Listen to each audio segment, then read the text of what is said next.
Oke, halo semua. Pada video kali ini saya akan menjelaskan mengenai pengenalan interaksi manusia dan komputer.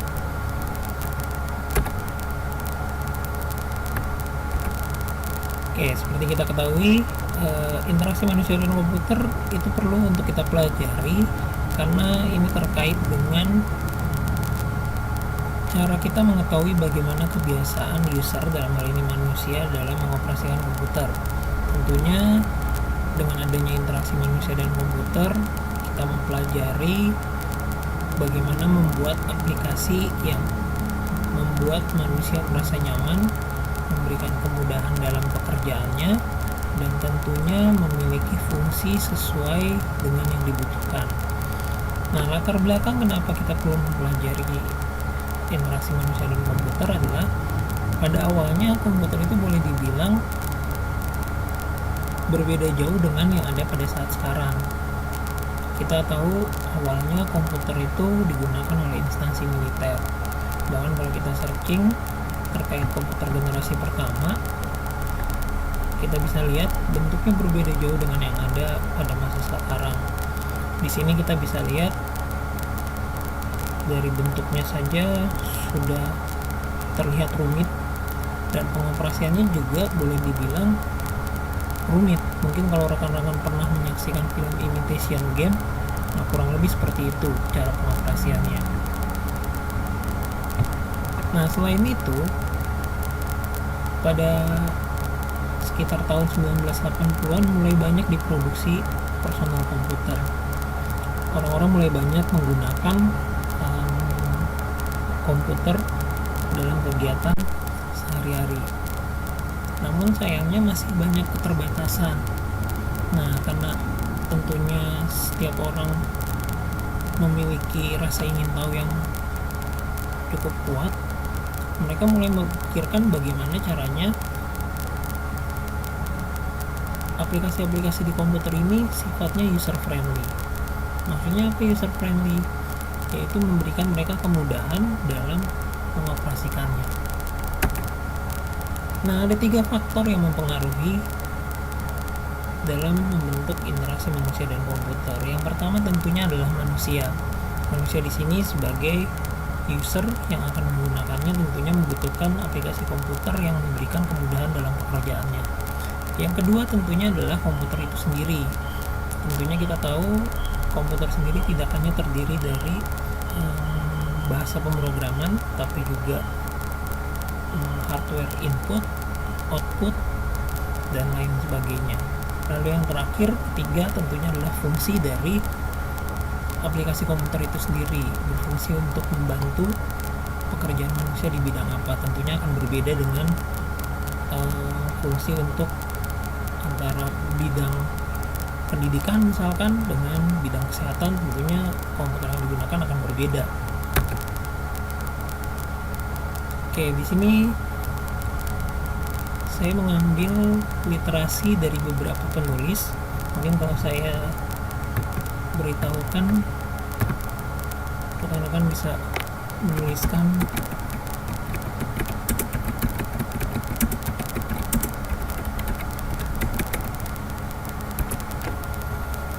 rekan-rekan bisa mencari di internet, langsung masuk ke Google Books. Nah, ini ada 3 penulis yang menjadi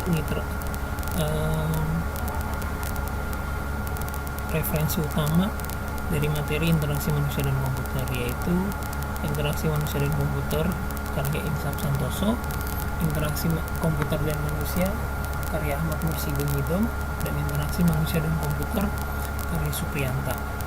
Rekan-rekan bisa mencarinya di toko buku ataupun masuk ke Google Books. Ada beberapa yang sudah memiliki e-book. Saya mengambil pengertian dari Ahmad Mursyidun Nidom, yaitu definisi interaksi manusia dan komputer. Di sini adalah merupakan suatu jenis tindakan atau aksi yang terjadi antara makhluk hidup, yaitu manusia, dengan sebuah alat yang digunakan untuk mengolah data, atau disebut juga komputer yang mempengaruhi atau memiliki efek satu sama lain. Nah, bentuk interaksi antara manusia dan komputer itu dia menggunakan antarmuka atau yang biasa kita kenal user interface. Pada awal generasi komputer antar mukanya itu modelnya adalah command driven. Seperti apa sih command driven? Saya akan memberikan gambaran.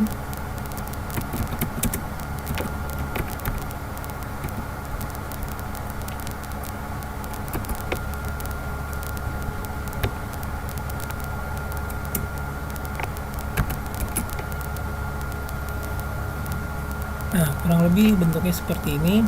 Kalau rekan-rekan mungkin melihatnya sekarang juga masih ada, yaitu command prompt. Kalau di komputer kalian rekan-rekan bisa mengetikkan cmd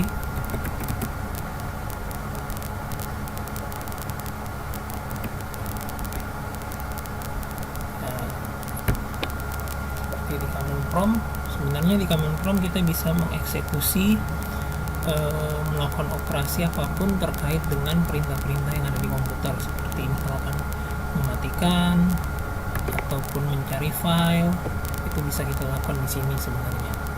Hanya tentunya ini sifatnya masih tekstual dan tentu ini bukan user friendly, karena mungkin hanya orang-orang yang mengerti komputer saja yang bisa melakukannya. Nah, untuk masa sekarang sudah menggunakan GUI. GUI itu apa? GUI itu adalah kepanjangan dari Graphic User Interface. Nah, untuk antarmuka sendiri, di sini adalah media yang memungkinkan manusia berinteraksi dengan komputer untuk memberikan suatu perintah kepada komputer.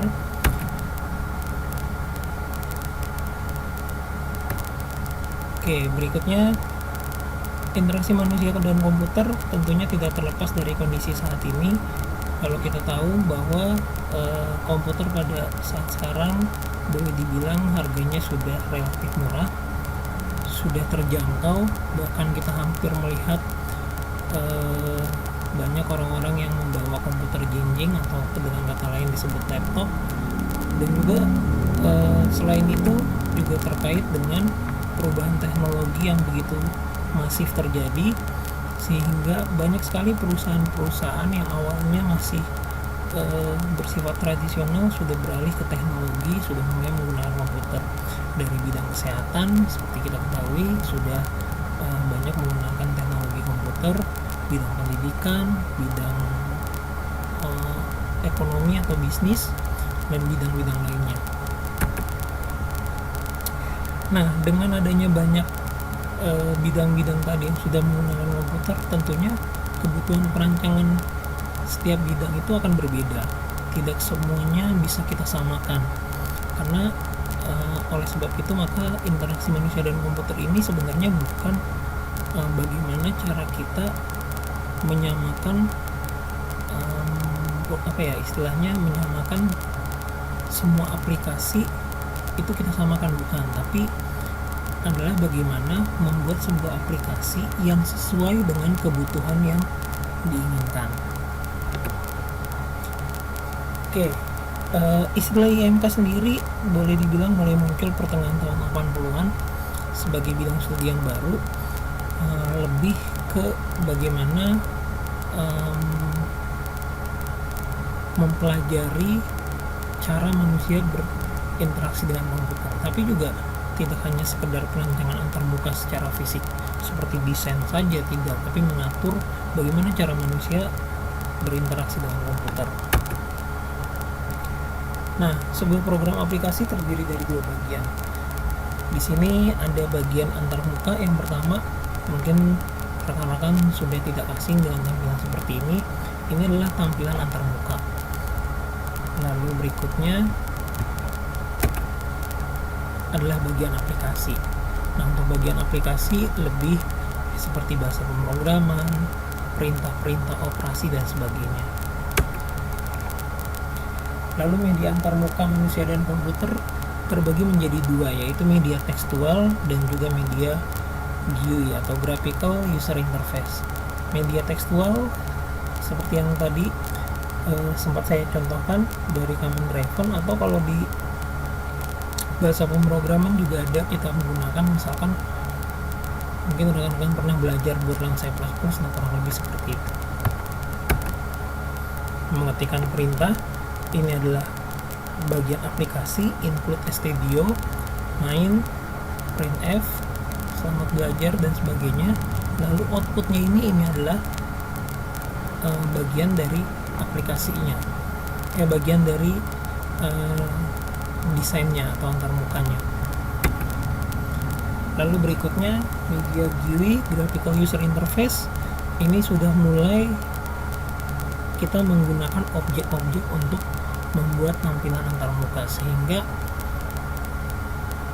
user pun lebih mudah untuk memahaminya. Karena misalkan ada penjumlahan, perkalian, ini sebagai contoh, atau seperti tadi yang saya contohkan ada login dan sebagainya, akan lebih mudah dipahami. Lalu dalam membangun interaksi manusia dan komputer tidak terlepas dari berbagai bidang studi. Di sini salah satunya adalah ilmu komputer dan teknik. Tentunya perangkat-perangkat hardware dan sebagainya perlu kita pahami kegunaannya, fungsinya, dan juga tujuannya untuk apa. Lalu ada juga bagian psikologi. Psikologi ini mengatur bagaimana sifat karakter user dalam hal ini menggunakan sebuah aplikasi. Itu perlu kita perdalam. Terkadang kita tahu ada yang namanya user punya kebiasaan dalam hal membaca berita, misalkan dia lebih sering scrolling, maka kita harus mendesain sebuah aplikasi di mana untuk artikel yang panjang segala macam bukan pindah halaman dan sebagainya, tapi lebih ke scrolling untuk memudahkan. Lalu berikutnya ada desain grafis dan tipografi. Di sini kita harus memahami bahwa untuk sekarang banyak sekali orang akan lebih mudah mencerna atau memahami ketika ada gambar-gambar yang menarik, ya, dan mudah untuk dipahami, serta tipografi terkait dengan tulisan, karena tentunya tulisan ini juga menjadi poin paling penting karena mempengaruhi cara kerja seseorang dalam membaca. Tentunya kalau tulisannya terlalu rumit, seseorang mungkin akan meninggalkan aplikasi tersebut atau bahkan malah bingung. Lalu berikutnya adalah ergonomik. Ergonomik ini terkait dengan kenyamanan user dalam berinteraksi dengan komputer. Ini juga nanti akan ada pembahasannya tersendiri terkait dengan ergonomik. Lalu berikutnya adalah antropologi. Antropologi ini terkait dengan kebudayaan di sekitar, bagaimana dalam merancang sebuah interaksi manusia dan komputer, dalam membentuk sebuah aplikasi kita harus memahami bahwa bagaimana kebudayaan seseorang, bagaimana kebudayaan di suatu tempat, agar aplikasi yang kita buat bisa diterima dan sesuai dengan yang diinginkan oleh user tersebut. Lalu berikutnya adalah aspek linguistik. Ini adalah terkait dengan bahasa. Tentunya kita harus memahami user seperti apa yang menjadi target dari aplikasi yang akan dibuat. Tentunya kita harus memahami bahwa ketika user berinteraksi dengan komputer, tentunya dia perlu memiliki kesamaan bahasa. Karena kita harus bisa menyediakan, misalkan minimal kalau untuk di Indonesia berarti ada bahasa Indonesia dan ada dalam format bahasa Inggris. Lalu berikutnya adalah sosiologi. Ini terkait dengan bagaimana efek dari seseorang dalam menggunakan aplikasi. Apakah akan mempengaruhi cara kerjanya? Misalkan kalau saya ambil contoh, saat pertama kali Facebook booming, boleh dibilang setiap orang di kantor ataupun di perusahaan ketika menggunakan komputer dan internet, mereka jadi lebih sering untuk online. Akhirnya beberapa perusahaan atau banyak perusahaan yang melakukan pemblokiran sosial media tersebut supaya karyawannya fokus dalam bekerja. Nah, itu adalah salah satu yang perlu kita pikirkan juga.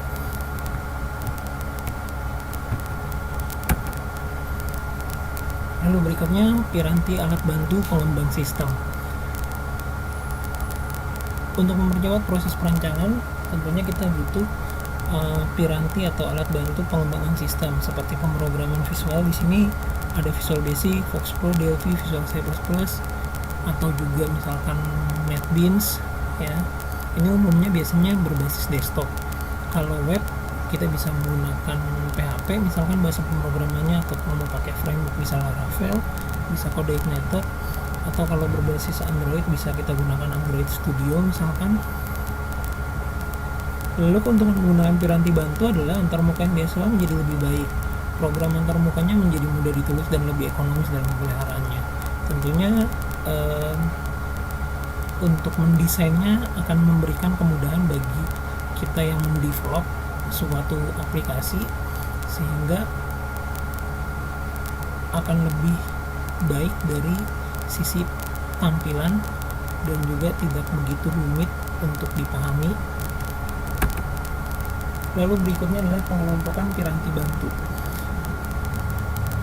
Piranti bantu terbagi menjadi dua, yaitu piranti bantu aplikasi dan piranti bantu sistem. Tentunya piranti bantu aplikasi biasanya terkait dengan dokumen, manipulasi foto, laporan. Kalau piranti bantu sistem tentunya berkenaan dengan sumber daya yang ada di komputer sendiri seperti CPU, hardware masukan dan keluaran. Lalu strategi pengembangan antarmuka juga perlu kita pikirkan, di mana kita tahu bahwa manusia sebagai pengguna komputer, kita harus memahami bahwa mekanisme fungsi manusia sebagai pengguna komputer, informasi tentang ragam dialog, struktur, isi, grafis, tanggapan waktu, kecepatan tampilan juga perlu kita pikirkan. Jangan sampai aplikasi yang ada ternyata malah memakan waktu yang lama untuk diakses oleh user, sehingga tentunya akan membuat user jadi malas untuk menggunakan aplikasi tersebut. Nah, ini bagian yang paling penting dari bagaimana kita mempelajari interaksi manusia dengan komputer. Maka untuk memudahkannya, yang paling gampang adalah kita menggunakan prototype. Jadi ketika kita akan mendesain suatu aplikasi atau program, kita membangun sebuah prototype, di mana prototype ini akan ditunjukkan kepada si user yang akan menggunakannya. Lalu mereka akan memberikan tanggapan apakah mudah dipahami atau menarik, atau ternyata ada kekurangan lain yang ingin mereka boleh dibilang mereka memberikan masukan terkait kekurangan yang ada. Lalu berikutnya yang paling penting lagi adalah evaluasi, yaitu menggunakan uji coba sejumlah kasus, tanya jawab, dan kuesioner. Ini biasanya nanti akan masuk ke dalam ranah user experience. Kita membuat sebuah kuesioner terkait bagaimana si user ini menggunakan sebuah aplikasi, pengalaman apa yang mereka miliki terkait dengan penggunaan aplikasi tersebut. Oke, itu pembahasan mengenai pengenalan interaksi manusia dan komputer. Semoga rekan-rekan bisa memahami tujuan dari belajar interaksi manusia dan komputer. Terima kasih, sampai ketemu lagi di video-video lainnya.